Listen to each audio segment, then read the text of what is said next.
Mi nombre es Anthony Flores. Acabamos de escuchar la conferencia del profesor Arditi.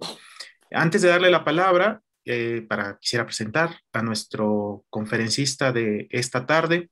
Es el maestro Guido Selim Arditi. Él es estudiante de doctorado en filosofía por la Universidad de Buenos Aires y se encuentra realizando una estancia de investigación en el ITESO.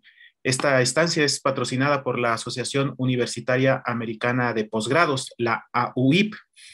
El tema que nos trae en esta ocasión o el título de la conferencia es ¿qué tipo de sociedad podemos configurar a partir de las tecnologías que tenemos? Lo que nos va a compartir es parte de las reflexiones que está construyendo alrededor de su investigación doctoral. Listos para charlar un rato de filosofía y de tecnología particularmente. Respecto a eso, yo quería centrar mi conferencia un poco empezando a hablar de una postura llamada la neutralidad valorativa de la ciencia, ¿no? Es esta postura, ¿no? Esta posición que sostiene que la investigación científica debe estar libre de todo juicio valorativo, de todo juicio moral, que la investigación y el quehacer científico deben regirse únicamente por leyes lógicas y verdades que hayan sido constatadas de manera empírica, ¿no? Esta posición obviamente ha sido rebatida por muchísimos filósofos de la ciencia. El primero que se nos viene, supongo que a todos y a todas a la cabeza, es Kuhn, que él postulaba que tanto en la investigación científica, tanto aquello que se investiga como qué teorías son las que terminan consolidándose, intervienen factores de toda índole, ¿no? Que intervienen criterios extralógicos y extraempíricos a veces también, ¿no? Los ejemplos a lo largo de la historia de la ciencia abundan, ¿no? De personas que postularon teorías científicas nuevas que eran más exactas, que servían más que las que estaban en vigencia, pero como, por ejemplo, contradecían a la Iglesia o no estaban a tono con otras teorías de la época o otras creencias y prejuicios, ¿no? Quienes las presentaron, estas teorías, no fueron tenidos en cuenta y en algunos casos hasta terminaron, ¿no?, quemados en la hoguera o destinos bastante trágicos. Paralelamente creo que existe, principalmente, digamos, en el sentido común sobre la técnica y la tecnología, un posicionamiento análogo a la neutralidad valorativa de la técnica. No, es esta creencia que sostiene que las máquinas no llevan inscritas en su constitución ningún tipo de valores más allá de los estrictamente técnicos, ¿no? Esta famosa creencia, ¿no?, en medio del sentido común de que, bueno, la tecnología no es ni buena ni mala, sino que depende del uso que de ella hagamos, ¿no? Y entonces, lo que pretendo un poco hacer a lo largo de esta conferencia es pensar de manera análoga a lo que hizo Kuhn respecto del quehacer científico, pensar respecto de la técnica o de la tecnología qué factores intervienen en su desarrollo y en su implementación. Digamos, el punto de partida sería si el aparato técnico que nos rodea ha sido pensado y ha sido implementado dentro de una sociedad donde existen previamente determinadas relaciones de poder, entonces es difícil pensar que la tecnología se encuentre impoluta frente a la influencia de otros ámbitos, ¿no? De que no existan fines o intereses externos a la tecnología que entren en la construcción, en la propia construcción del sistema técnico, atentando justamente contra su supuesta neutralidad. Entonces, creo que vale la pena preguntarse sobre cuál es la relación entre maquinaria y sistema y en qué medida son o no separables. Con esto en mente, pretendo examinar brevemente qué han dicho algunos de los principales teóricos que se han expedido al respecto. Por supuesto, no son los únicos, pero son, sí, yo creo que 4 de los más importantes. Voy a articular la conferencia abordando a Marx, Marcuse, Habermas y el aceleracionismo de izquierda, para luego intentar pensar en qué medida nos sirven para pensar algunos fenómenos del mundo de hoy, ¿no? Entonces, voy a empezar con Marx. En primer lugar, lo que quiero aclarar respecto de Marx es que es el autor con el que voy a ser más injusto, porque creo que en algún punto yo voy a estar intentando hacerle responder a una pregunta que no estoy seguro de que Marx se la haya planteado, y no creo que se la haya planteado, por lo menos no de forma explícita, ¿no? Una pregunta específica sobre la máquina, si bien él obviamente habla bastante sobre la maquinaria, en particular cuando habla de la gran industria, ¿no? En El Capital. Y bueno, él sí se pregunta por qué usos son los que la máquina habilita. O sea, él constantemente en El Capital contrapone los usos que la máquina habilitaría, ¿no? Las posibilidades que la máquina arroja, a el uso que hace el capitalismo de la máquina. La máquina para Marx representa, paradójicamente, un logro del capitalismo, pero él dice que el capitalismo no termina de aprovechar, justamente porque él considera que hay una distancia entre las potencialidades de la máquina y lo que el capitalismo de hecho permite. Hay una brecha entre lo real y lo posible, entre las posibilidades de la máquina y su utilización efectiva, ¿no? Él dice justamente que en las relaciones sociales capitalistas no puede dársele otro uso a la máquina, pero sí podría en otro tipo de sociedad. Por eso, por este lado, pareciera que Marx sostendría una visión cercana a la neutralidad valorativa de la técnica, ¿no? Esta cuestión de, bueno, la máquina en este sistema funciona de esta manera, pero en otro sistema tiene la potencialidad, ¿no?, de funcionar de otra manera. Como si la máquina no estuviese teñida de por sí de consideraciones de tipo políticas, ¿no? Entonces aquí parecería hasta acá, ¿no?, que el problema no estaría en la máquina, sino en el uso que se hace de ella en el sistema capitalista. Y la máquina sería separable del sistema que la hizo nacer y dentro del cual opera. Entonces él dice que su existencia como máquina no es idéntica a su existencia como capital. Él dice, voy a citar en el Grundrisse, él dice: no se desprende en modo alguno que la subsunción en la relación social del capital sea la más adecuada y mejor relación social de producción para el empleo de la maquinaria. O sea, acá está muy claro. Él dice, bueno, en realidad, digamos, no está claro, no parecería ser el caso que la relación social capitalista sea la más adecuada para la máquina. Él parecería como señalar que hay otras potencialidades donde se podría aprovechar mejor la maquinaria, ¿no? Y justamente él dice, bueno, la máquina es capaz de reducir el tiempo de trabajo y al mismo tiempo incrementar los niveles de producción. Entonces, lo que hace es que la creación de riqueza sea cada vez más independiente del trabajo o el tiempo de trabajo empleado en ella, ¿no? Esto hacía pensar a Marx que si era posible reducir el tiempo de trabajo necesario para crear bienes, esto podía liberar tiempo disponible. En este sentido quiero señalar, me gusta hablar de tiempo disponible, no de tiempo libre, justamente porque Marx no habla de tiempo libre, él habla más bien de tiempo disponible, porque él dice que el tiempo que liberaría la máquina, o la maquinaria en general, en otro tipo de sociedad, sería un tiempo, él llama, para el libre desarrollo de las facultades, ¿no? O sea esto lo que cada uno o cada una quiera, digamos, practicar un deporte, tocar un instrumento, incluso juntarse con amigos, ¿no? Pero quiero hacer esta distinción entre el tiempo libre y el tiempo disponible, porque me parece que el tiempo libre no necesariamente siempre es tiempo disponible. El famoso ejemplo, ¿no?, de un desempleado tiene muchísimo tiempo libre, tiene de hecho todo el tiempo libre, pero es un tiempo desesperadamente libre, o sea, es un tiempo preocupantemente libre. Y no es esto a lo que apunta Marx. Marx lo que apunta es a conseguir un tiempo disponible, ¿no?, para esto que él habla del libre desarrollo de las facultades. Entonces, según esta línea argumentativa, ¿no?, de lo que se trata es de liberar la tecnología, ¿no?, de tomar las fuerzas productivas desarrolladas por el capital y potenciarlas bajo otro modo de organizar la producción. Él dice en El Capital: si bien las máquinas son el medio más poderoso de acrecentar la productividad del trabajo, eso es, de reducir el tiempo de trabajo necesario para la producción de una mercancía, en cuanto a agentes del capital en las industrias de las que primero se apoderan, se convierten en el medio más poderoso de prolongar la jornada de trabajo más allá de todo límite natural. Bueno, ahora que se está discutiendo toda esta cuestión, ¿no?, de los tiempos de trabajo, ¿no?, y la disponibilidad de los empleados con el celular, esta cita viene al caso, ¿no?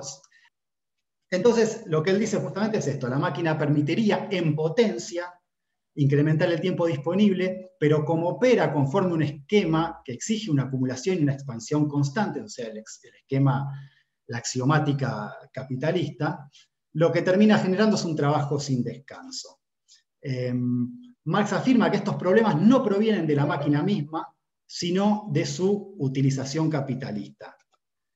La máquina en sí abrevia trabajo, mientras que el capitalismo lo prolonga. Acá me interesa señalar esto, ¿no?, que él habla de la máquina en sí, como que hubiese una especie de esencia de la máquina, hubiese una forma en que la máquina es, digamos, esencialmente por fuera de cualquier utilización o por fuera de cualquier, digamos, tipo de relación social en el cual se implemente y se ponga en funcionamiento, ¿no? Y él dice en El Capital: en sí es una victoria del hombre sobre las fuerzas de la naturaleza, pero empleada por los capitalistas impone al hombre el yugo de las fuerzas naturales. El capitalismo para Marx lo que hace es justamente liberar tiempo, pero solo para volver a recapturarlo. Justamente porque la economización del trabajo, dice Marx, no tiene por objeto la reducción de la jornada laboral. Bueno, eso está bastante claro, digamos, si analizamos que seguimos trabajando más o menos la misma cantidad de tiempo en los últimos 100 años, con todos los avances técnicos que hubo en el medio, resulta clarísimo, ¿no?, que la economización del trabajo justamente no tiene por objeto la reducción de la jornada laboral, sino el aumento de la productividad, ¿no? Entonces, Marx sostiene que el sistema genera un tipo de tecnología y a su vez le impone la manera o el propósito para el cual debe ser utilizado. Esto es una obviedad, ¿no? O sea, el sistema genera una determinada técnica, pero a la vez le impone la forma y el propósito para el cual debe ser utilizado, ¿no? Justamente porque, lo que hablábamos hace un tiempo, la tecnología no surge ni opera sobre la nada, surge sobre una sociedad que es preexistente, ¿no?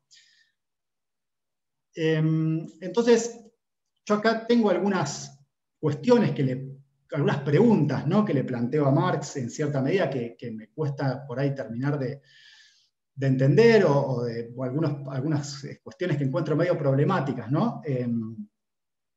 Por un lado yo pienso, bueno, en nuestro sistema muchas veces la maquinaria tiende a ser costosa, y justamente por eso se busca tenerla funcionando tanto tiempo como sea posible, y su ociosidad, digamos, no utilizarla al máximo de sus capacidades productivas, es considerada una aberración, es considerada algo que no debería suceder. Obviamente que Marx plantea una sociedad en la que los medios de producción sean apropiados colectivamente, pero aún así es pensable que incluso en una sociedad donde los medios de producción sean apropiados colectivamente, que aún así la maquinaria siga siendo costosa en términos monetarios, o que siga requiriendo de mucho trabajo para su fabricación y su implementación. Entonces ahí yo me pregunto, bueno, entonces no sucedería lo mismo, ¿no sería que su utilización deficiente, o sea, su utilización por debajo de lo que son sus capacidades productivas, también sería problemática en una sociedad de otro tipo? O sea, en este sentido, digo, planteo la pregunta, ¿no? Parecería subsistir un carácter intrínsecamente opresivo por parte de la máquina. Incluso hay pasajes en la obra de Marx en la que parecería sostener algo más o menos así. Él dice, hablando de la máquina, en El Capital, impone a la vez un mayor gasto de trabajo en el mismo tiempo, una tensión acrecentada de la fuerza de trabajo, un taponamiento más denso de los poros que se producen en el tiempo de trabajo. La máquina pareciera condicionar una manera de trabajar y un ritmo de trabajo al cual el ser humano debe adaptarse. Y esto nos abre paso a la teorización desde la cual Marx es más crítico de la maquinaria, y es justamente el concepto de la alienación. Creo que en ese concepto es donde Marx es más específicamente crítico de la maquinaria, ¿no? Y es la maquinaria aplicada al modo de trabajo. Y en El Capital, él dice, en la manufactura y el artesanado, el trabajador se sirve de la herramienta. Digamos, en la manufactura y el artesanado, el trabajador es el que toma la herramienta. En la fábrica, sirve a la máquina. Allí, digamos, en la manufactura y el artesanado, parte de él el movimiento del medio de trabajo, aquí en la fábrica, es él quien tiene que seguir el movimiento de este. Digamos, ahí Marx claramente está diciendo, bueno, la maquinaria lo que hace es invertir la agencia, digamos, el sujeto de la producción ya no es el trabajador o la trabajadora humana, sino el autómata mecánico. Él dice, también en El Capital, esa taciturna rutina de un tormento laboral sin fin, en la que siempre se repite el mismo proceso mecánico una y otra vez, semeja el trabajador a Sísifo. La carga del trabajo, como la roca, vuelve siempre a caer sobre el extenuado obrero. El trabajo mecánico agrede de la manera más intensa el sistema nervioso y a la vez reprime el juego multilateral de los músculos y confisca toda actividad libre. Este acompañamiento de la máquina, que tiene que hacer el trabajador o la trabajadora en lo que Marx llama la gran industria, ¿no? En la industria maquinaria justamente, se reduce a funciones rígidas, específicas y predeterminadas, que tienen que repetirse de manera obediente y mecánica, que justamente no dejan resquicio para ningún impulso de iniciativa creativa o de preferencia personal, ¿no? Justamente lo que pasa es que hay una inversión donde el autómata deviene el sujeto de la producción y el trabajador se despersonaliza, se deshumaniza, se maquiniza, ¿no? Y todavía más, para Marx, el hecho de simplificar el trabajo tiene también efectos negativos. Él dice en El Capital, hasta el hecho de que el trabajo sea más fácil se convierte en medio de tortura, puesto que la máquina no libera del trabajo al obrero, sino de contenido a su trabajo, un rasgo común a toda la producción capitalista. O sea, justamente, ¿no? No es que lo dispensa de trabajar, tiene que seguir trabajando, sino que simplemente lo hace trabajar sin contenido, ¿no? Él dice en los Grundrisse, no es como el caso del instrumento al que el obrero anima, como a un órgano con su propia destreza y actividad, y cuyo manejo depende, por tanto, de la virtuosidad de aquel, sino que la máquina, dueña en lugar del obrero de la habilidad y la fuerza, es ella misma la virtuosa. Y acá parecería haber un problema, ¿no? con la concepción de Marx de la máquina, pero yo creo que se puede salvar, que es posible salvar el planteo marxiano, y creo que es correcto hacerlo de esta manera, si consideramos que Marx apuntaba a la tesis de la sustitución total, digamos, al reemplazo total del trabajo humano. Ahí sí pareciera que la maquinaria se revelaría como emancipatoria, posibilitando finalmente una existencia ya no dominada por el trabajo, sino por el tiempo libre o el tiempo disponible. Bueno, el segundo autor sobre el que quería hablar hoy es Marcuse. Marcuse, quizás, dentro de los 4 que pienso abordar hoy, es el que más radicalmente critica esta idea de la neutralidad valorativa de la técnica. Él la cree totalmente falsa, y él es quizás el más radical de todos los autores que vamos a ver hoy y respecto a su posicionamiento en relación con la tecnología, ¿no? Él dice, el concepto de razón técnica es quizás él mismo bastante ideológico. No es solamente la aplicación que de ella se hace, sino que la misma técnica es dominación sobre la naturaleza y los hombres. O sea, el problema es que para él considera que la razón técnica está basada en la voluntad de dominar y controlar, tanto a la naturaleza como a otros seres humanos. O sea, el involucramiento técnico es siempre un involucramiento interesado. Él dice en El hombre unidimensional, en la realidad tecnológica, el mundo objeto, incluyendo los sujetos, se experimenta como un mundo de instrumentos. Por eso es que necesariamente para él la técnica genera dependencia, genera opresión, y él dice que al vincularnos con la técnica, lo que hacemos es tácitamente aceptar, digamos, estos objetivos.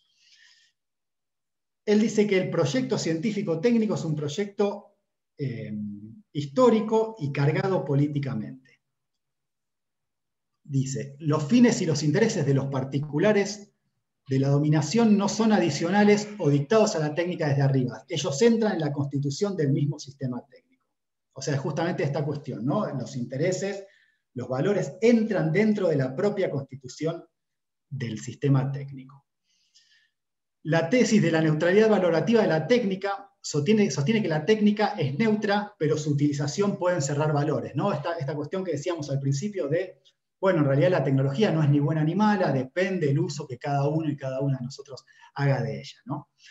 Y él frente a esto dice, ¿no? Una ciencia que se declara neutra e incompetente para juzgar lo que debería ser, favorece a los poderes sociales que determinan completamente lo que debería ser y lo que es. O sea, justamente, una ciencia que se declarara, que básicamente simplemente enunciara su propia neutralidad, lo que en realidad está haciendo es someterse completamente a los intereses ajenos que la determinan, ¿no? Dice, sería una ciencia pasiva, lo cual no significa neutra, digamos.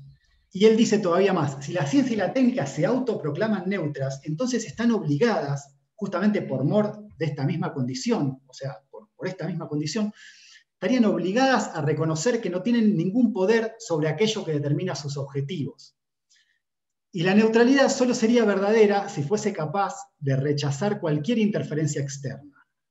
Caso contrario, o sea, si la ciencia y la técnica no fuesen capaces de rechazar las interferencias externas, entonces son o víctimas o auxiliares de quienes las emplean. Por eso él concluye, él dice, bueno, la tecnología como tal no puede separarse del empleo que se hace de ella. Acá creo que vale la pena hacer un señalamiento, ¿no? De notar esta diferencia con Marx, para quien existe algo como la máquina en sí, separable de las utilizaciones, los distintos usos que de la maquinaria se hagan, ¿no? Con el planteo de Marcuse, que dice, no, en realidad esto es falso, la máquina es inseparable del uso que se haga de ella.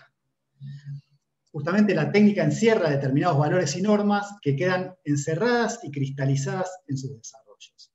La máquina, dice él, es espíritu coagulado, creo que eso es una expresión bastante chistosa, ¿no? Que él toma, si no me equivoco, de Max Weber, y por eso mismo dice, bueno, no puede ser neutra, justamente como es espíritu coagulado, no puede ser neutra.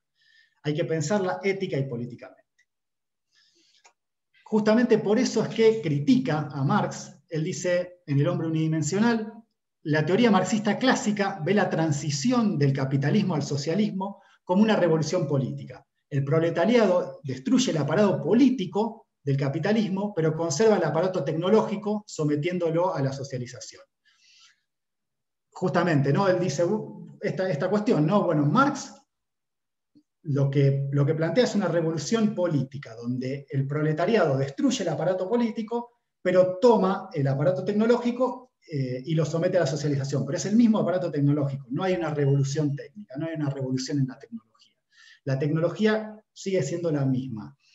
Es un poco una crítica que ha estado dando vueltas, ¿no? En la izquierda a lo que fue el experimento de la Unión Soviética, ¿no? Del modo de producción, el modo de trabajo, ¿no? Mucha gente, muchos analistas lo definieron como un capitalismo de Estado, ¿no? Como un sistema que era en términos de, digamos, en términos de su modo de producción y los modos de trabajo, incluso en términos de los objetivos productivos, era bastante similar al capitalismo, ¿no? Donde la diferencia quizás estaba en la apropiación colectiva o estatal de determinados medios de producción. Entonces, bueno, volviendo a Marcuse, él cree que la teoría de Marx plantea una continuidad donde tras superar al capitalismo se sostiene tanto la tecnología desarrollada bajo el capitalismo como la misma racionalidad tecnológica. Esto, en Marx, él dice, bueno, no habría una revolución técnica, sino que se mantendría no solo la misma tecnología, sino la misma racionalidad técnica. Con respecto a esto, él dice, en El hombre unidimensional también, la elección inicial define el rango de posibilidades abiertas de este modo e impide las posibles alternativas incompatibles con ella. O sea, justamente, él dice, bueno, en realidad si nosotros pensamos o empezamos desde este tipo de tecnología, entonces, bueno, el rango de posibilidades que nos va a, digamos, a abrir el abanico de posibilidades que nos va a dar la tecnología que tenemos está limitado, porque no hay lugar para otro tipo de tecnologías que fuesen, digamos, en algún punto políticamente incompatibles con las que tenemos. Entonces él dice, la emancipación no podría venir nunca de la mano del desarrollo técnico tal y como lo conocemos ahora, ¿no? Sino que, muy por el contrario, lo que haría es impedirlo. A diferencia de Marx, para Marcuse, la emancipación ha de llegar de la mano de una revolución no política, sino técnica y científica. En lugar de negar los valores e intereses que tienen lugar en el ámbito científico, los valores tienen que convertirse también en una cuestión técnica. O sea, él justamente plantea este amalgamiento entre lo que él llama, bueno, la metafísica y la técnica. Que él dice que en realidad los desafíos, sí, teñidos de política y teñidos de valores, los desafíos ideológicos que tenemos, tienen que ser capaces de ser cristalizados en la construcción de dispositivos técnicos. O sea, él dice hay que poner como técnicos los problemas de finalidad.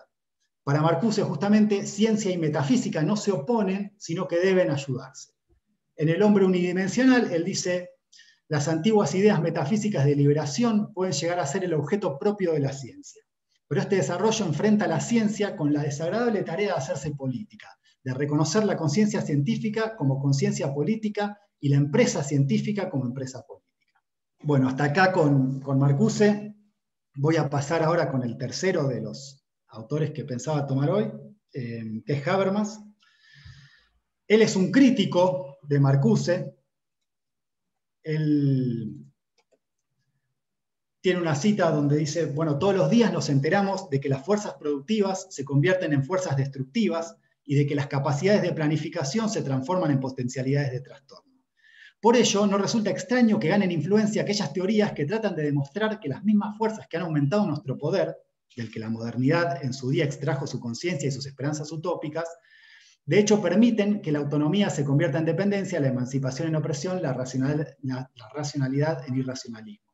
Acá justamente le está pegando a Marcuse, justamente porque Marcuse habla de todas estas cuestiones, ¿no? Él dice, bueno, en realidad esta supuesta autonomía que nos otorga la técnica en realidad se convierte en dependencia, esta emancipación en realidad se convierte en opresión, esta racionalidad técnica lleva a la irracionalidad del sistema, digamos, en cierta medida, ¿no? Donde no se planifica el tipo de técnicas que tenemos o que las queremos, ¿no?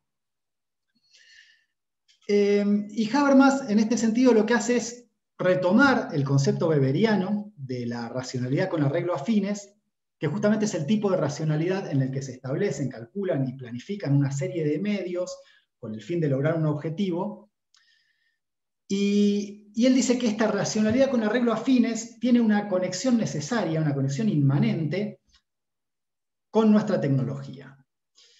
Y por eso él considera que nuestra estructura técnica habría de permanecer inalterada frente a un cambio en la organización política. O sea, acá se podría decir que en este punto al menos hay una coincidencia entre Habermas y Marx, ¿no? Él dice, bueno, en realidad nuestra estructura técnica tendría que permanecer así como está, así como la tenemos, aunque cambiara la organización política, ¿no? Él dice que esta posibilidad que plantea Marcuse de pensar otra técnica como radicalmente diferente a la nuestra, con otro tipo de racionalidad detrás, dice que es cercana al misticismo. Él dice, bueno, en realidad esto es una idea utópica que no tiene como demasiado sentido. Pero él, sin embargo, él sí hace algunas críticas, ¿no? a la razón instrumental, ¿no? Él piensa que la razón instrumental, la razón con arreglo a fines, ¿no? Propia de la tecnología o de la técnica, presenta algunas limitaciones. Él dice en su obra La teoría de la acción comunicativa, dice, las ciencias modernas sirven al progreso técnico, al fomento del crecimiento capitalista y a la administración racional, pero no a la comprensión del mundo y de sí mismos que han menester los ciudadanos implicados en los procesos de comunicación. O sea, justamente, él dice, bueno, esta racionalidad instrumental es súper funcional, funciona, sirve, es necesaria para el aparato técnico que tenemos, pero tiene limitaciones. Obviamente el saber técnico no nos puede decir cómo queremos vivir, cómo queremos convivir, qué tipo de sociedad queremos estructurar, qué tipo de política, ¿no? Todas estas cuestiones, él dice, bueno, caen por fuera de lo que es la razón instrumental, ¿no? Por eso él pretende delinear una razón alternativa a la razón instrumental, y él presenta su concepto de la razón comunicativa. Él dice que, bueno, mientras la razón instrumental traza una relación de medios afines, la razón comunicativa va más allá, y lo que hace es intentar pensar la racionalidad de los fines. O sea, justamente, es la razón que intenta pensar no solo qué queremos, sino por qué lo queremos y para qué. Que es todo lo que cae como por fuera de la razón técnica, ¿no? Y justamente estas cuestiones, ¿no? Estas cuestiones como que son centrales a la hora de pensar el modo en que queremos vivir y el modo en que queremos convivir y el modo en que queremos organizar nuestras vidas y nuestras sociedades, caen por fuera. Son cuestiones que la razón instrumental ignora o relega, cuestiones que no le interesan, que caen por fuera, ¿no?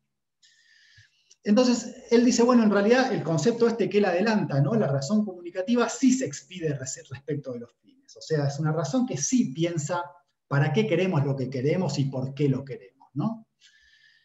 Y es una razón que tiene que ver con los procesos de formación de opinión, de formación de consensos, de la voluntad común. Justamente se ocupa sobre cómo queremos, digamos, tramitar nuestra existencia, ¿no? Y también de las posibilidades de coordinación intersubjetivas a partir de entendimientos mutuos, ¿no? En el discurso filosófico de la modernidad, él habla de esta razón comunicativa que él plantea. Él dice, es un concepto procedimental de racionalidad que al incluir tanto lo práctico-moral como lo estético-expresivo, es más rico que el concepto de racionalidad con arreglo fines, cortado a la medida de lo cognitivo-instrumental, ¿no? Justamente esto, bueno, va mucho más allá, considera un montón de otras cuestiones que son centrales y que caen por fuera de lo que es la razón instrumental, ¿no? Esta razón no se trata del control técnico exitoso, sino del entendimiento entre seres humanos a partir de la discusión argumentada. Teniendo en cuenta que para Habermas, a diferencia de Marcuse, la técnica no puede transformarse, porque justamente la técnica, para Habermas, responde a la estructura de la acción racional con arreglo a fines, y en este sentido no puede ni debe ser modificada sustancialmente. Él considera que es funcional que la técnica permanezca como existe, tal como está.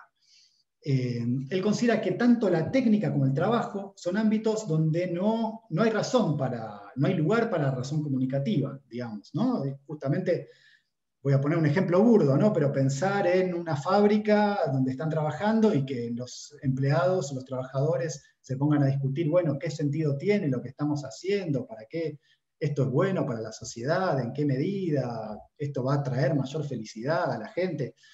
Digamos, la razón comunicativa, la estructuración de las voluntades políticas vinculadas a nuestra vida en general, digamos, caen por fuera también de la razón meramente instrumental.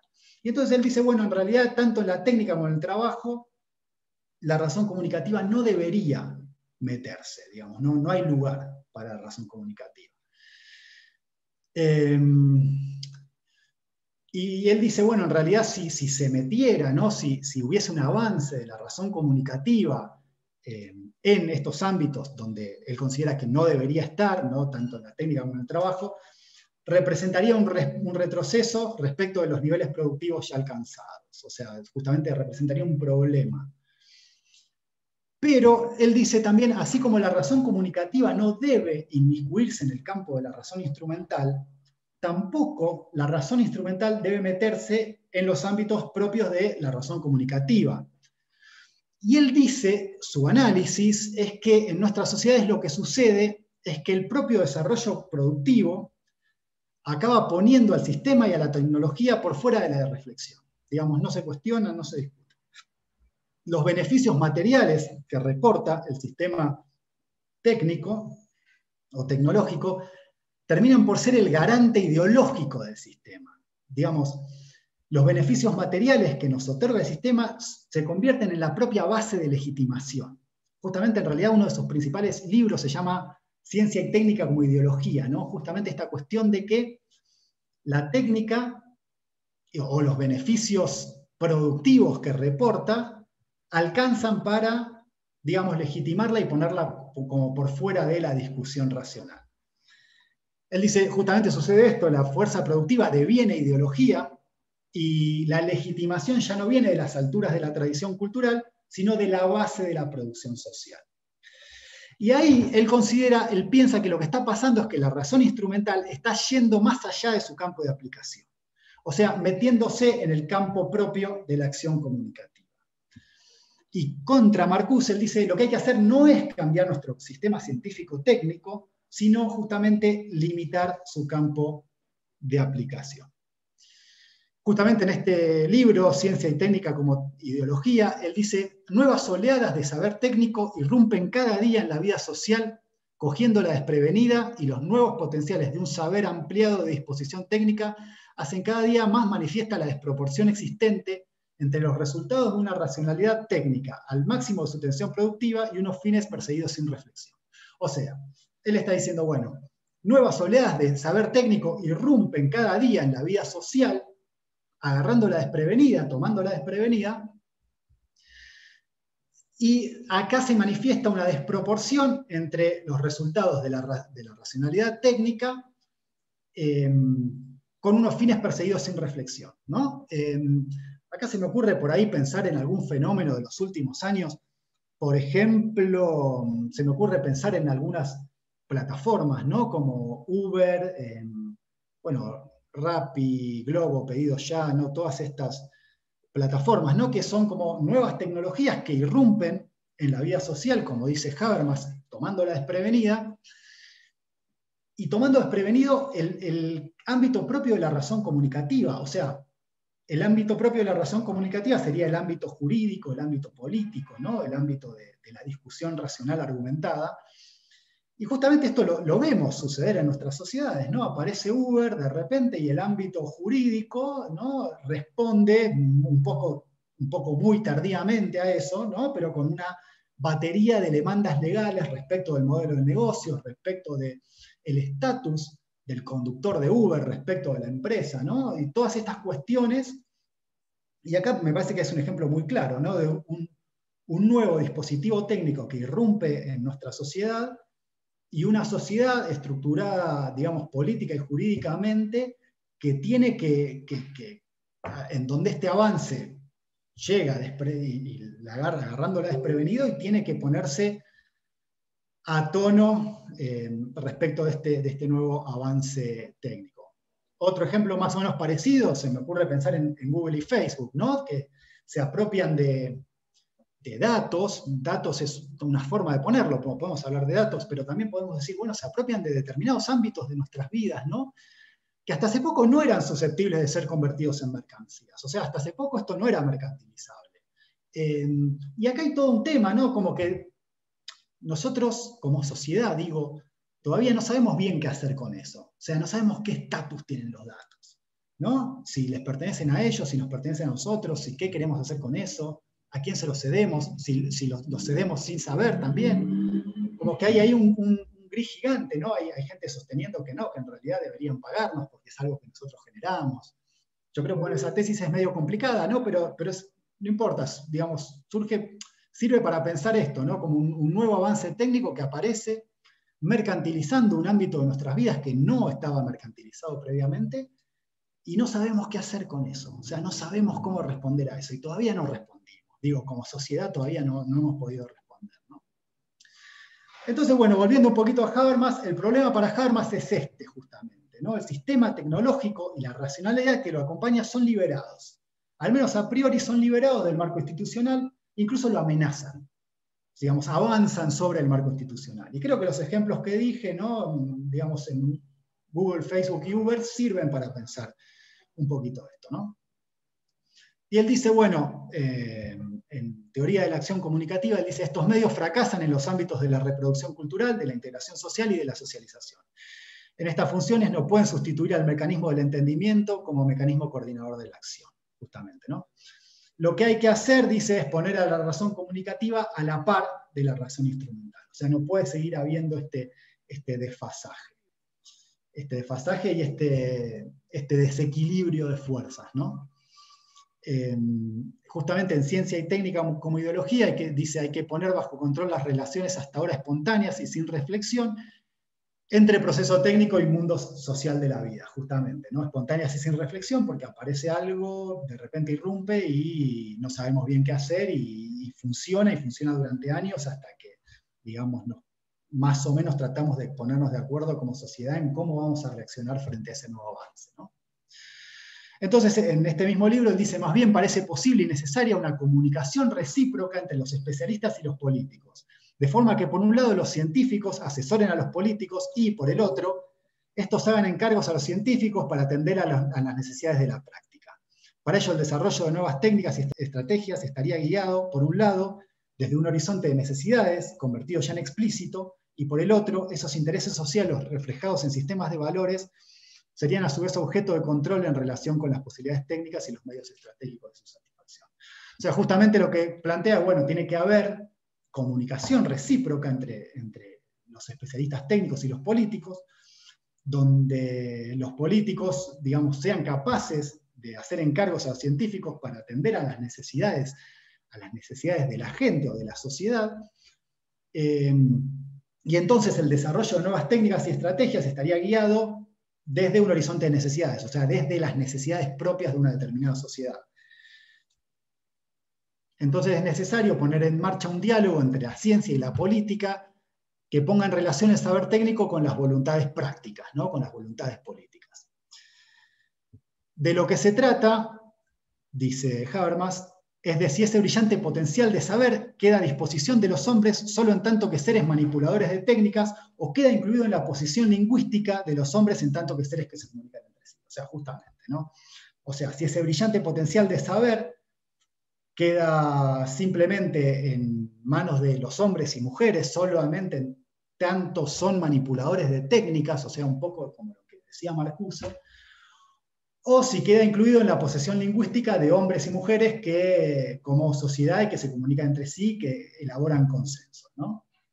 Y para mí, para cerrar un poco con Habermas, es como que un poco de lo que se trata, si lo tuviera que resumir, dirías que él plantea que de lo que se trata es de saber qué hacer con nuestro saber, justamente, ¿no? Saber qué hacer con el sistema técnico que tenemos, ¿no?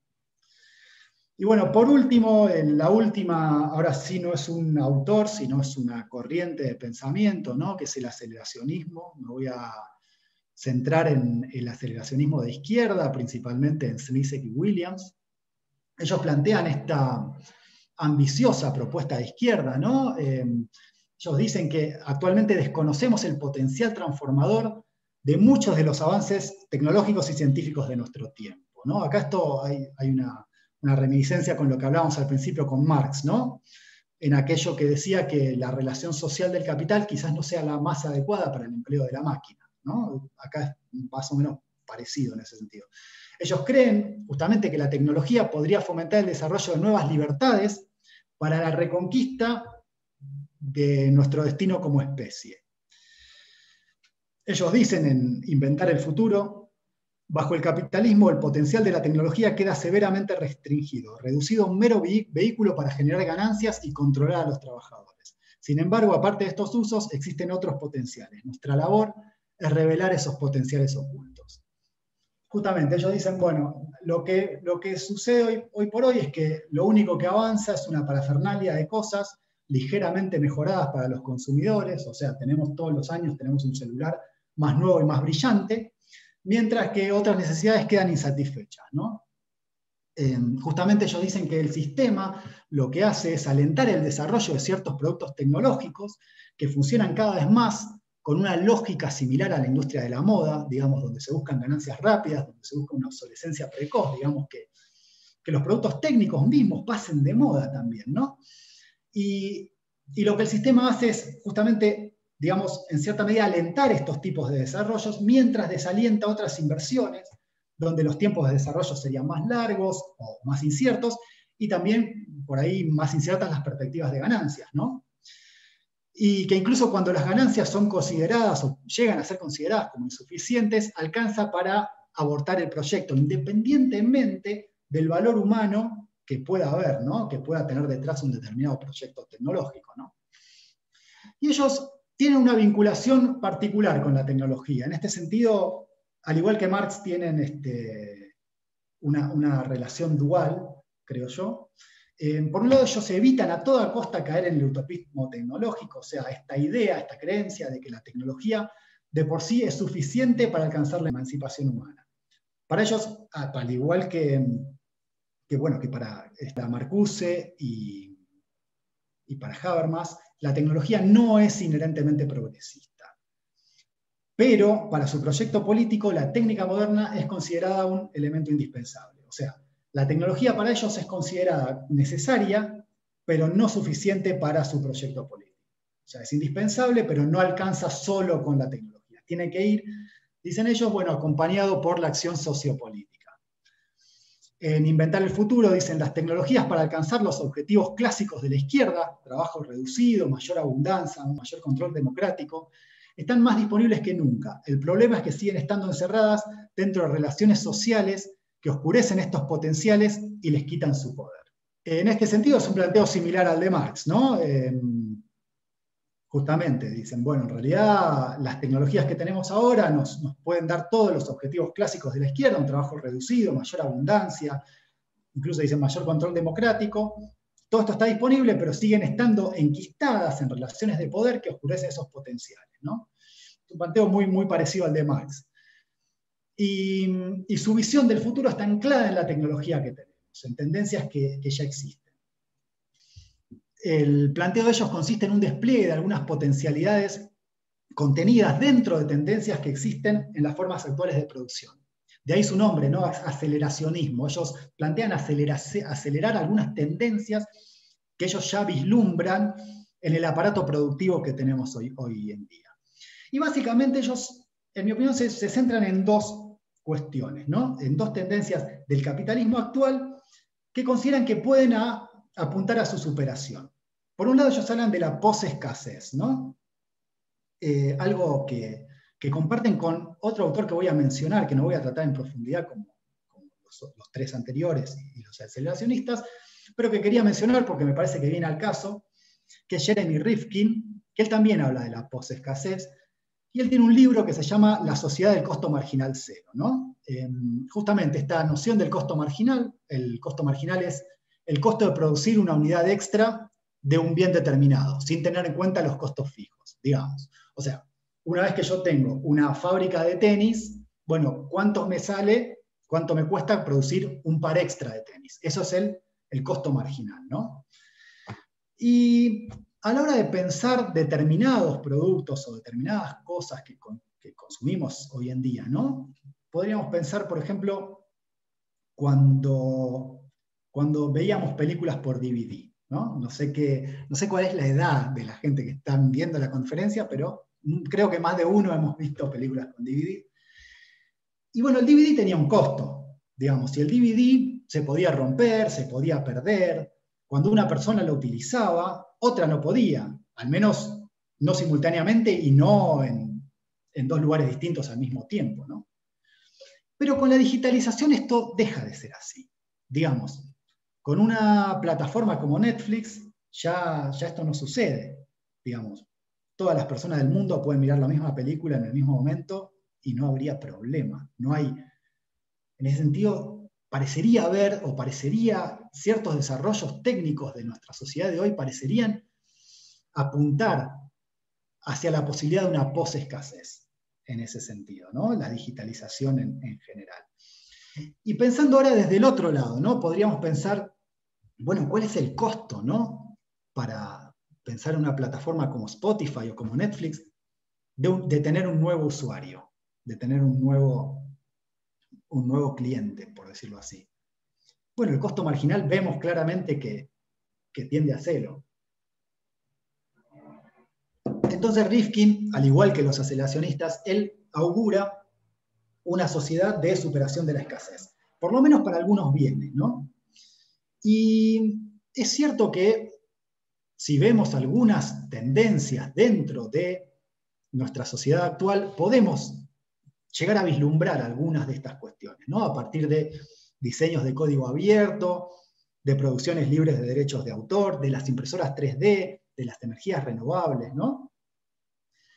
Y bueno, volviendo a los aceleracionistas, digo, entonces, una de las cuestiones, de las tendencias que ellos ven en la sociedad actual, es justamente, como decía, la posescasez o la posibilidad de la posescasez. La otra tendencia que ellos ven es la automatización, que ese es un proceso que está calando muy hondo en el mundo de hoy. Ellos mismos señalan que el empleo ha caído de manera pronunciada en las últimas décadas y que el sistema no puede dar respuesta al problema del empleo, que simplemente no hay trabajo para todos. Esto, bueno, en el libro ellos lo explican con cierta profundidad, ellos toman como muchos datos de muchos países, ¿no? En términos de las tasas de desempleo, y a partir de los años 60 o 70 hasta el día de hoy prácticamente no han parado de crecer. Y también, ¿no?, a la hora de pensar en nuestra vida y cómo nosotros mismos, ¿no?, somos parte de este proceso, ¿no? En cierta medida, también, como invito a la reflexión en términos más cotidianos, ¿no? ¿Cuántos de ustedes, de vuelta, no sé la edad que tiene la gente que está presente, pero digo, ¿cuántos de ustedes siguen yendo a la tienda cuando quieren comprar ropa? Digo, siguen yendo a una tienda, en un lugar físico, a comprar ropa o a cualquier otra cosa, ¿no? Y entonces, en este sentido, pensemos todo el trabajo que se vuelve dispensable, ¿no?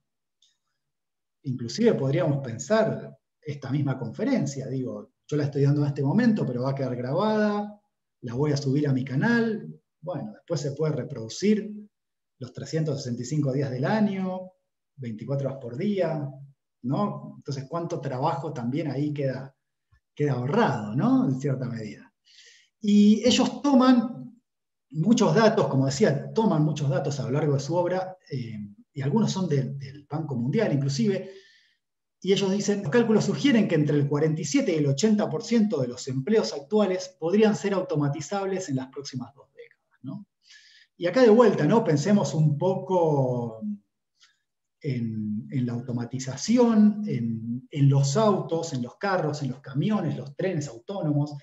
En Europa ya existen trenes y camiones autónomos que están en funcionamiento, o sea, trenes y camiones que funcionan sin conductor, ¿no? Google mismo está desarrollando carros autónomos, y por eso mismo cuando en general cuando ven que nos preguntan, ¿no?, en internet y quieren evaluar si no somos robots, siempre nos piden que reconozcamos bicicletas, semáforos, sendas peatonales, palmeras.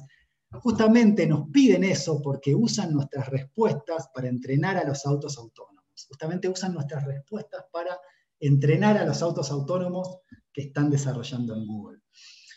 Entonces esta tendencia, ¿no?, apunta a que un porcentaje cada vez mayor, y mayor que el actual, de la humanidad va camino a convertirse en lo que Marx llamaba población excedente, ¿no? Y esto es un problema en muchísimos aspectos, pero acarrea otros problemas más, porque justamente si cae la demanda de mano de obra, suele traer aparejada una caída de los trabajos formales y de los salarios. Justamente dicen, bueno, la crisis del empleo es una realidad y la lucha política consiste en decidir qué camino se tomará al respecto de eso. Y el problema para los aceleracionistas es que la gente sigue dependiendo de un trabajo remunerado para subsistir. Y creen que eso es lo que debe modificarse. Justamente, a partir de esto, plantean la implementación de un IBU, ¿no?, el famoso ingreso básico universal, que es algo que también se viene hablando hace ya tiempo en algunos países europeos. Inclusive en Suiza hubo un referéndum en el año 2016 para darle a cada ciudadano, eran $2.600 por mes, pero bueno, la gente votó en contra. Por eso es que, teniendo esto en cuenta, los aceleracionistas reciben de buen grado la creciente automatización. Ellos dicen, la ola más reciente de automatización está generando la posibilidad de eliminar de forma permanente enormes lotes de trabajo aburrido y degradante. Postulan que lo que hay que hacer es montarse sobre esta tendencia existente hacia la automatización. Y dicen, con la automatización, en cambio, las máquinas pueden encargarse cada vez más de producir todos los bienes y servicios necesarios, al tiempo que liberan a la humanidad del esfuerzo de producirlos. Por esta razón argumentamos que las tendencias hacia la automatización y la sustitución de la fuerza de trabajo humana deberían acelerarse con entusiasmo y señalarse como un proyecto político de la izquierda. Y acá, de vuelta, vemos repetida, ¿no?, otra vez la tesis de la sustitución total a la que sosteníamos que capaz también hacía referencia a Marx, ¿no? Esta cuestión de la sustitución total del trabajo humano por parte de las máquinas. Justamente también postulan someter las investigaciones y los desarrollos técnicos a un control democrático que tenga como finalidad ya no los intereses pecuniarios privados, sino resolver las principales problemáticas sociales del momento. En Inventar el Futuro, dicen, la reorientación aspira a encender la imaginación colectiva en torno a qué puede hacerse con los recursos disponibles. Dicen, hay que conjugar el control político popular con el potencial liberador de las nuevas tecnologías para transformar colectivamente nuestro mundo. La infraestructura capitalista existente no es un escenario que tenga que ser demolido, sino una plataforma de lanzamiento del postcapitalismo. El nuevo mundo no habrá de alzarse sobre las ruinas del viejo, sino montarse sobre los logros más avanzados del presente. El nuevo mundo se vislumbra en la vanguardia de la tecnología contemporánea. En Inventar el Futuro dicen, nuestro grado de libertad depende en gran medida de las condiciones históricas del desarrollo científico y tecnológico. Los artificios que surgen de estos campos expanden nuestras capacidades existentes de acción. Por eso es que dicen, bueno, lo que hay que hacer es echar mano de las tecnologías más avanzadas del presente para lograr las metas emancipatorias que nos llevarían al postcapitalismo. Sin embargo, no son ingenuos respecto de la tecnología. Digamos, si bien ellos dicen que el postcapitalismo tiene que montarse sobre los desarrollos más avanzados del presente, sin embargo, no son ingenuos a la hora de pensar la tecnología, ¿no? Ellos dicen, estos objetos llevan dentro de sí una política, facilitan usos y acciones particulares al tiempo que limitan otros. Por ejemplo, nuestra infraestructura actual tiende a conformar nuestras sociedades en formas individualistas. Sí, acá en algún punto creo que ellos logran como amalgamar, ¿no?, el optimismo de Marx con las sospechas de Marcuse, ¿no? Pero finalmente ellos dicen, bueno, cualquier tecnología es política, pero es flexible, pues siempre excede los propósitos para los cuales fue ideada. Entonces, retoman a Marx en aquello de que la maquinaria no excluye la posibilidad de ser empleada bajo otros regímenes de producción, y como ejemplo mencionan la automatización, justamente, ¿no? La automatización es un fenómeno que está teniendo lugar a partir del capitalismo, en una economía capitalista, ¿no? Pero, por otro lado, también puede servir a los trabajadores para reducir el trabajo.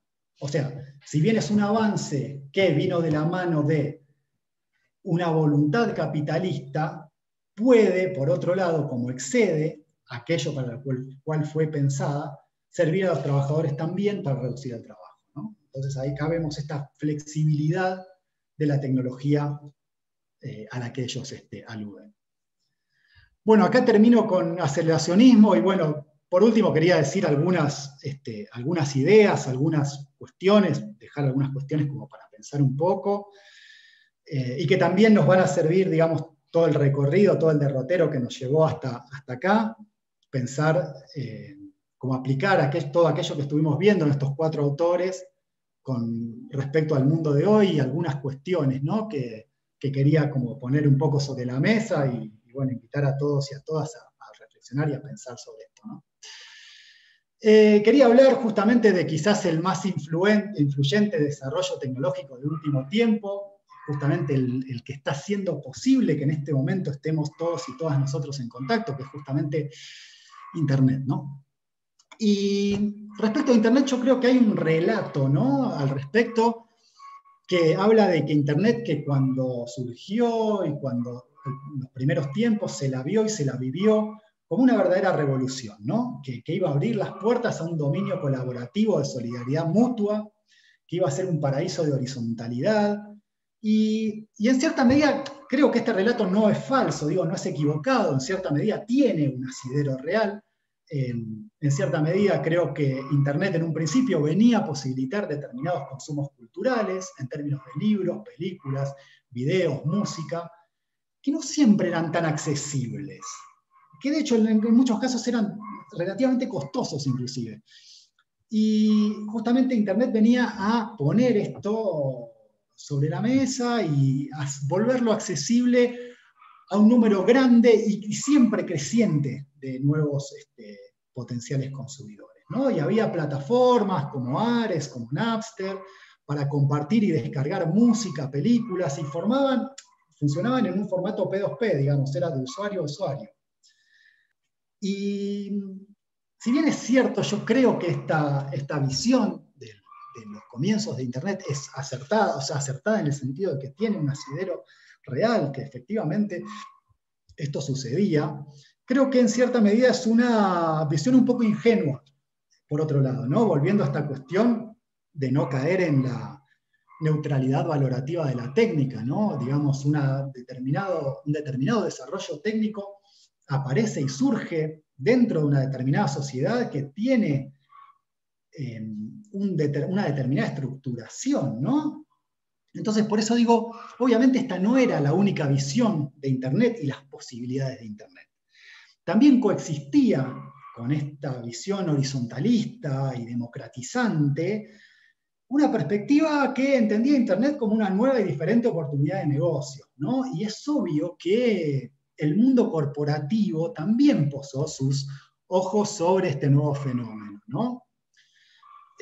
Tanto es así que esta democratización de estos bienes culturales, ¿no? De los cuales yo venía hablando, también sufrió un cercenamiento que es medio análogo al que dice Marx, ¿no? Con respecto a la ley de acercamientos, donde se privatizó algo que hasta entonces era propiedad común. Digamos, hasta entonces tranquilamente vos podías bajarte una película, una canción en Internet, sin problemas, pero bueno, ahora para acceder a esos mismos consumos que antes se distribuían de manera horizontal, digamos, podemos hablar de una distribución colectiva, horizontal, democratizante, ahora hay que comprarlos por Amazon, hay que pagar una suscripción a Netflix o a Spotify, ¿no?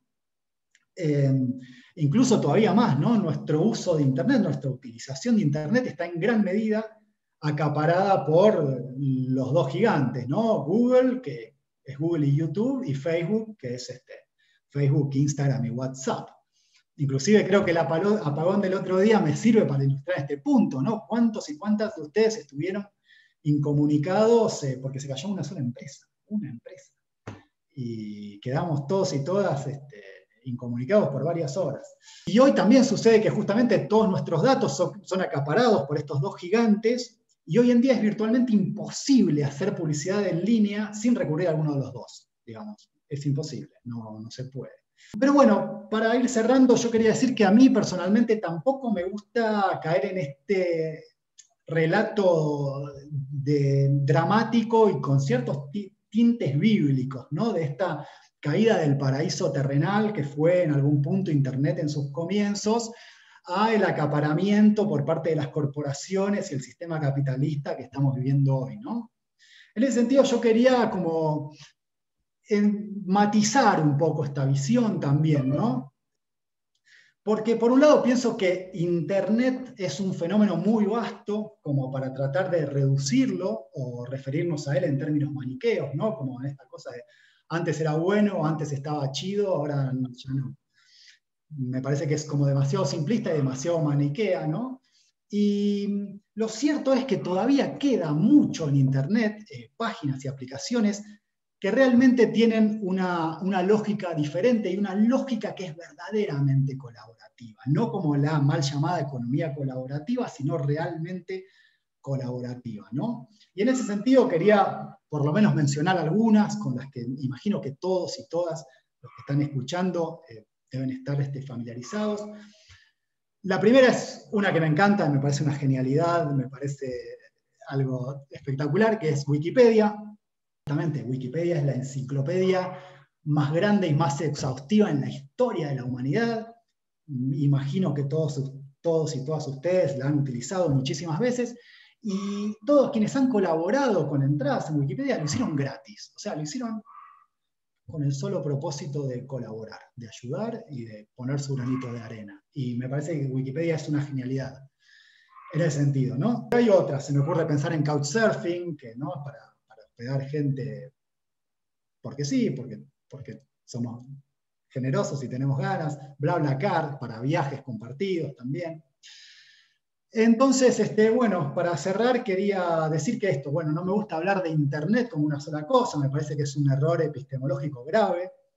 Creo que muchas lógicas distintas conviven en Internet, y que si bien es cierto que algunas grandes corporaciones coparon una porción importante del mercado de Internet, como dije hace un ratito, y sí, coincido en que eso no hay que perderlo de vista, también creo que hay que pensar que esto sucede porque la tesis de la neutralidad valorativa de la técnica es manifiestamente falsa, digamos. Las tecnologías surgen y se aplican dentro de una sociedad que tiene determinadas características, donde existen determinadas relaciones sociales y determinadas relaciones de poder, y donde hay una distribución desigual de la riqueza. Entonces, también es importante darnos cuenta que cuando vemos a los gigantes de Internet, ¿no? El famoso GAFA o GAFAM, ¿no? Que es Google, Apple, Facebook, Amazon y Microsoft, darnos cuenta que no son la causa del problema, sino su consecuencia.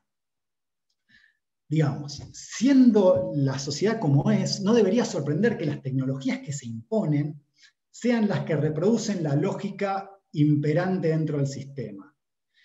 Y sin dejar, como decía, sin dejar de tener esto en cuenta, me parece que hay muchos ejemplos interesantes, como los que mencioné, donde se manejan otro tipo de lógicas y que demuestran que existen también otras posibilidades. Bueno, hasta acá es mi presentación. Bueno, abro a preguntas, comentarios. Muchas gracias, Guido, y muchas gracias por tu conferencia, por las reflexiones que has compartido con nosotros y nosotras esta tarde. Y sí, quisiéramos abrir el espacio al diálogo con las y los asistentes. Hola, Guido, ¿no? Así se dice tu nombre. Sí. Tengo una duda sobre la segunda lectura, sobre Max, este personaje. Estabas comentando algo como a la mitad en donde dijiste como que podemos ver hoy en día como estas relaciones de políticas, de seguridad y así, que se ve como en Uber, en YouTube y en todas estas redes sociales. Eso fue como que algo que sí capté demasiado. Pero mi duda aquí es si además de las redes sociales se podría ver como en la vida cotidiana, o sea, así en actividades, no a fuerzas en la tecnología. Perdón, me parece que no entendí muy bien la pregunta. Si la tecnología afecta nuestras relaciones como cotidianas, ¿en ese sentido era? Bueno, respecto a Mateo, sí, yo creo que sí, definitivamente. Lo que pasa es que también, por un lado, tengo que aclarar que no es mi área de... Si bien yo me dedico a filosofía de la tecnología, no me dedico puntualmente a estudiar cómo la tecnología afecta, no me dedico a una cuestión mucho más política y mucho menos psicológica, si querés. En el sentido de que no me dedico a estudiar cómo esto afecta a nuestras relaciones interpersonales, en nuestra cotidianidad, en nuestro día a día. Entonces, no, por un lado, quiero aclarar esto, no soy un experto como para responder, o como para responder con tal vez un nivel de profundidad interesante sobre estas cuestiones, pero si me lo preguntás a título personal, bueno, estoy convencido de que sí. Creo que hay cuestiones que son como innegables, ¿no? A ver, personalmente te voy a decir una cosa que yo pienso. Por ejemplo, ahora yo tengo 35 años. Yo recuerdo todavía una época en la que cuando uno quería conocer a una chica o un chico, lo que fuere, ¿no? Uno iba al bar o no sé, o la conocía en un determinado espacio social de ese estilo. Y ahora aparecieron todas estas redes, ¿no? Tinder, etcétera, y ahora como que es mucho más inmediato todo eso, digamos. Está todo, digamos, yo antes conocía a una chica en un bar y había muchas cosas en el medio. Yo por ahí me acercaba a una chica y no sabía si ella era casada, si tenía 5 hijos, si estaba de novia, si era lesbiana o lo que fuere. Y ahora, bueno, de estas redes, digamos, cortan todas esas posibilidades. Esas redes directamente ya te presentan chicas que están solteras y con ganas de conocer gente. Entonces me parece que, digo, para pensarlo por este lado, nada más, porque la pregunta es como un poco rara, pero me parece que sí, que yo creo que antes había como cierta cuestión del acontecimiento en el conocer a otra persona, por ejemplo, el acontecimiento de la casualidad de que justo nos encontramos en la universidad o donde fuera, ¿no? Que conocías a otra persona, que tenía como esta cuestión del acontecimiento, de algo que pasó por casualidad, que podría no haber pasado, que se sucedió, se alinearon los planetas. Y ahora yo creo que esa magia en algún punto se perdió, también por la inmediatez de las redes y todo, ¿no? Y la facilidad con la que uno se puede poner en contacto con otra persona. Entonces, no sé si tu pregunta iba por ahí. Pero... Es que ahorita estoy haciendo como un trabajo de esta misma materia, de cómo o sea, bueno, el título de mi trabajo era de que cómo la pandemia afectó las relaciones interpersonales. Entonces, cuando mencionaste todo estas como de cómo la tecnología estaba influyendo mucho en nosotros, en este tipo de situaciones y así, en la seguridad de las personas, dije como, no sé, me llamó mucho la atención y quería saber si pues, me podías en sí responder mi pregunta de cómo las personas se pueden como relacionar ante tal redes sociales que mencionas en, en su vida. Pero pues, no, pero está bien, o sea, sí te entiendo perfectamente que es como, no, pues ya no de este tema o de esta materia, pero pues en sí, se me hizo muy interesante. Sí, gracias. Yo sí, no sé, en realidad pienso que no hay tanta, en mi opinión, no hay tanta, no sé si hay tanta relación por lo menos a partir del fenómeno de las redes. Por lo menos personalmente yo lo interpreto más como una especie de automostración, como sí, de una tecnología de automostración, de, de presentarse a sí mismo de alguna manera, pero creo que en cierta medida la comunicación es secundaria respecto de esto que funciona como quizás el principal motor o el principal, digamos, objetivo detrás. Pero bueno, de vuelta, es una opinión personal y da para debate. Gracias. Gracias, Mateo, por tu pregunta. Vamos a juntar tres. Ahorita tenemos dos manos alzadas y un comentario en el chat. Entonces le pido a María José Reyes si quiere exponer su duda. No existe duda. Más bien es como opinión más bien preguntar la opinión. Es que mencionó que hay una posibilidad de cambios en las lógicas a partir de lo que ya está preestablecido. O sea, está diciendo que ella, lo que pasa, las consecuencias tecnológicas, por así decirlo, a fin de cuentas, lo que pasa en la sociedad con ellas es cosa de la reproducción de lo que tenemos, por así decirlo, como forma de vida. No sé, como de lógicas ya sistémicas. Entonces, si lo pensamos desde la vida cotidiana, en nuestra realidad, ¿qué tanto consideras que sí se dan los cambios en los tipos de lógicas? Porque así como nos decías que a fin de cuentas se va como reproduciendo esta misma forma de pensar de lo que ya podrían haber puesto, no sé, si élites o al menos los sistemas como dominantes, ¿qué tanto se dan mediante el uso de tecnologías estos como choques a través de las personas y el uso para cambiar? Es que creo que estoy revolviendo mucho. ¿Qué tanto se dan los cambios? Es decir, es complicado que alguien salga, por así decirlo, de este sendero que ya hay como de reproducción de las lógicas, o sí es como más cotidiano que se den otras posibilidades. No sé si logré darme a entender. Sí, a ver, yo quería señalar las dos cosas, como que al final, a la hora de como hacer como el cierre, quería un poco mencionar las dos cosas. O sea, por un lado, decir que sí es cierto y en cierta medida es innegable que la lógica corporativa que se ha acaparado un gran pedazo de Internet. Con esto que hablaba del GAFA, ¿no? de Google, de Facebook, etcétera, Amazon y demás.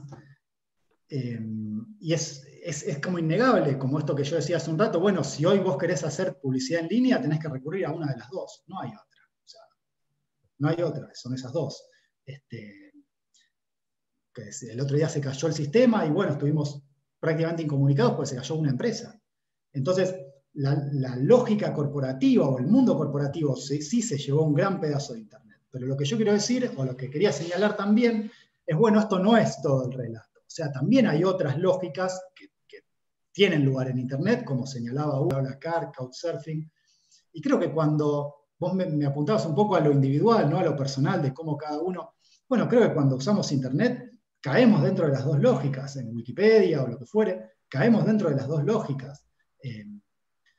De una, hoy por hoy es muy difícil escapar. O sea, hoy por hoy es muy difícil escapar de Google y Facebook, digo, en términos generales, ¿no? Google y YouTube, y Facebook, Instagram, Facebook y WhatsApp.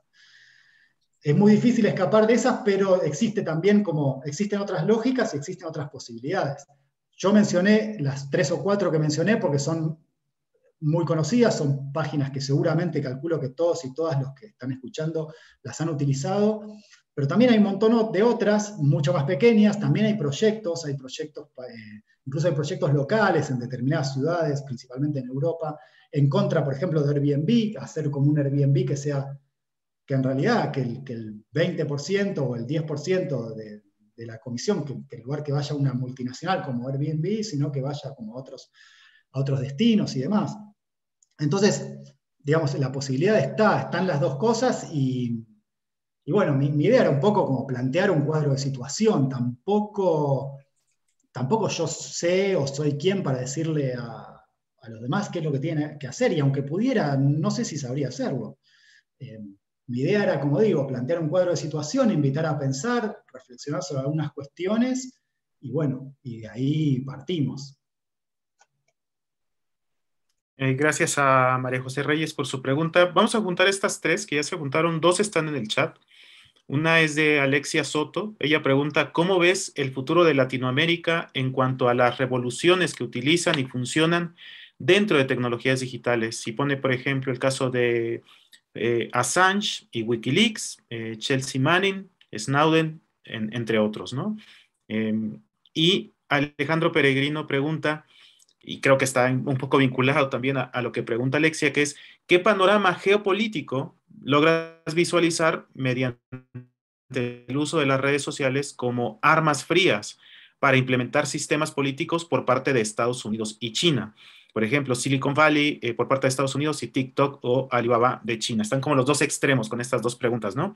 Y le abrimos el micrófono a Andrea Michel, que tiene otra pregunta, y vemos si podemos juntar las 3.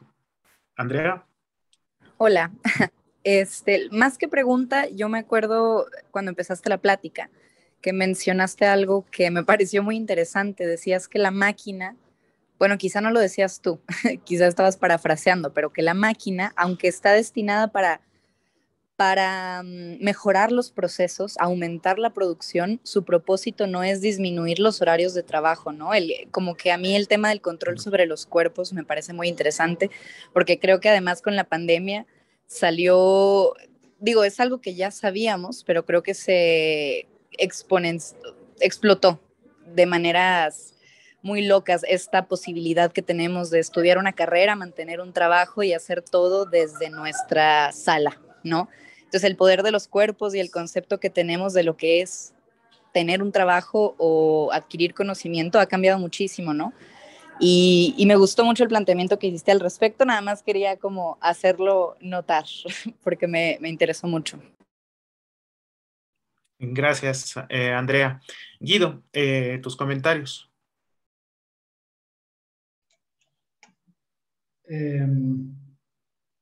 Sí, eso creo que lo dije en la primera parte donde hablé de Marx, porque él justamente plantea esta cuestión, ¿no? Digamos, la máquina en sí, como él dice, él sí cree en la posibilidad de una máquina en sí, digamos, por fuera de los distintos usos que puedan dársele. Y la máquina en sí lo que hace es aliviar el trabajo o, sí, reducir el trabajo.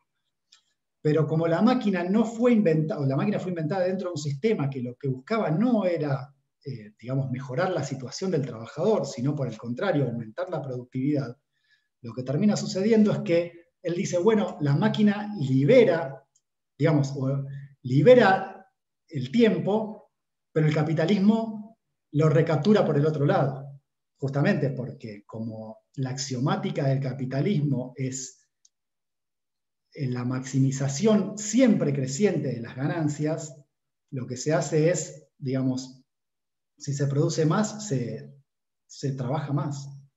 ¿Y cómo ves tú, o sea, digo, basándonos en esto, esta posibilidad que ahora el mundo entero está explotando y descubriendo de trabajar, de que nuestros lugares de trabajo sean al mismo tiempo nuestros lugares donde comemos, donde vemos la televisión, esta idea de que estamos disponibles en WhatsApp 24/7 hasta para temas laborales, aunque ya no sean horarios laborales? O sea, a mí me parece un tema muy complejo porque el hecho de poder recibir educación universitaria desde mi sala es maravilloso y al mismo tiempo es la línea que divide lo online de lo offline cada vez es más difusa, ¿no? Y ya estamos en una hibridación muy extraña de lo que es la vida, lo que decías tú de Tinder. Yo tengo 25, entonces a mí también me tocó como lo último de esa generación que todavía salía a la calle a conocer gente en vez de crear un perfil para conocer gente. Y sí, sí se siente extraño. O sea, creo que esa hibridación cada vez, especialmente en los vínculos sexoafectivos, creo que está todo muy interesante y trazándose apenas. No sé cómo vaya a ser en 10 años. No sé qué opinas tú. Sí. Bueno, sí, en realidad, a ver, pasa que ya nos vamos medio largo con todo eso, pero en realidad yo antes, porque yo ahora hace varios años que estoy dedicándome a filosofía de la tecnología, pero la realidad es que antes yo, en mi derrotero intelectual dentro de la filosofía, mi tesis anterior yo la hice sobre el amor romántico. Obviamente nunca hablé de las redes y todo, porque bueno, fue hace varios años, las redes ya existían, pero tal vez no tenían como la centralidad que tienen hoy.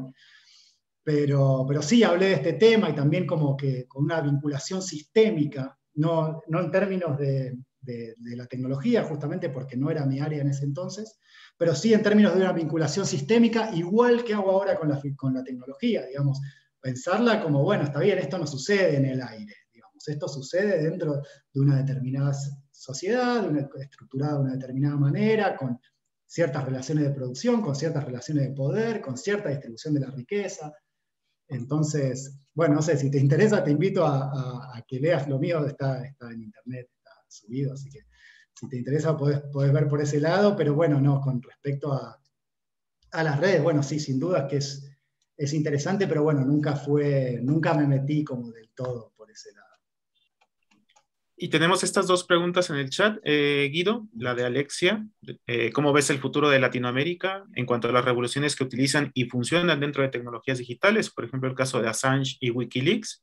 ¿Y qué panorama geopolítico logras visualizar mediante el uso de redes sociales como armas frías para implementar sistemas políticos por parte de Estados Unidos y China? Que pregunta Alejandro Peregrino. ¿Cuál sería tu comentario al respecto? Sí, preguntas complicadas, esas son preguntas complicadas. A ver, sí, habría que ver en qué medida... Sí, no, está bien la pregunta. La verdad es que me cuesta como esbozar una respuesta. La verdad que... porque además... No, sí, me cuesta muchísimo esbozar una respuesta con todo esto. Hay como demasiadas cosas en el medio, demasiados factores. Es cierto que Silicon Valley creció de la mano, porque muchas veces lo presentan, ¿no? Es raro también esto, como Silicon Valley muchas veces lo presentan como esta meca del emprendedurismo y del libre mercado y demás, y cuando rascas un poco la superficie te das cuenta que Silicon Valley creció de la mano de Obama completamente, pero por eso es que es tan complejo, porque realmente es una respuesta que creo que no puedo dar, porque resulta tan complejo a la hora de pensar, digamos, la economía o la geopolítica de hoy, porque, no sé, yo durante la charla en un momento hablé de Uber, y si está bien, Uber se puede presentar como esta cuestión también del emprendedurismo, el libre mercado, bueno, una empresa americana, gringa, como lo que fuere, pero después te fijas y uno de los principales sponsors es el gobierno de Arabia Saudita. Entonces, como que también se hace difícil a veces inclusive intentar anclar una determinada plataforma a un determinado país.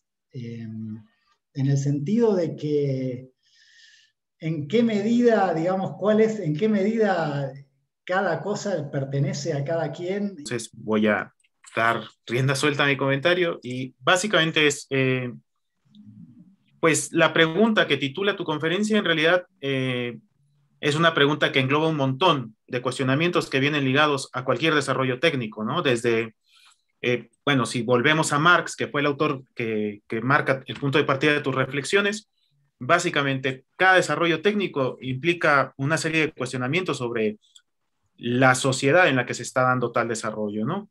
El advenimiento de la gran industria, en el caso de la sociedad capitalista que describe Marx en El Capital, tiene una serie de implicaciones sobre la principal, qué tipo de sociedad vamos a construir. Y va emparejado con qué pasa con el trabajo, qué pasa con nuestra condición humana ante nuevas formas de explotación que vienen emparejadas con, no porque los desarrollos técnicos, creo yo, y esta es una posición personal, no porque un desarrollo técnico en particular tenga por objetivo una forma explícita o implícita de explotación, sino un poco por lo que tú decías con uno de estos autores, ¿no? De que siendo la sociedad como es esperable que, por ejemplo, ciertas empresas logren dominancia y ciertas formas relacionales, que en este caso son formas de refuercen estos sistemas opresores, ¿no? Entonces, parte de nuestras preocupaciones, sin duda, de muchos y muchas que estamos en esta sala, están orientadas hacia los temas de las tecnologías digitales y hay que hacerles este tipo de preguntas, ¿no? Más allá de estos discursos que o bien hacen apología de las tecnologías o bien las demonizan, ¿no? Están como esos dos extremos. Y justamente en los puntos de fricción entre esos dos discursos es donde quizás sea conveniente construir reflexiones críticas siempre, ¿no?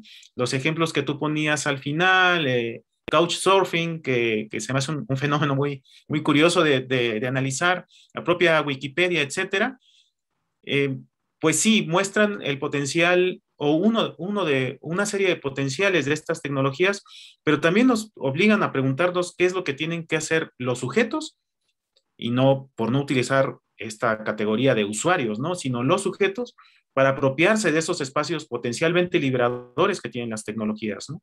Hay cuestiones que son más accesibles, ¿no? Couchsurfing, al final de cuentas, funciona como una red social en la que uno puede entrar en contacto con otras personas para, ahora sí, aterrizar en el sofá de alguien en una ciudad que no conoces.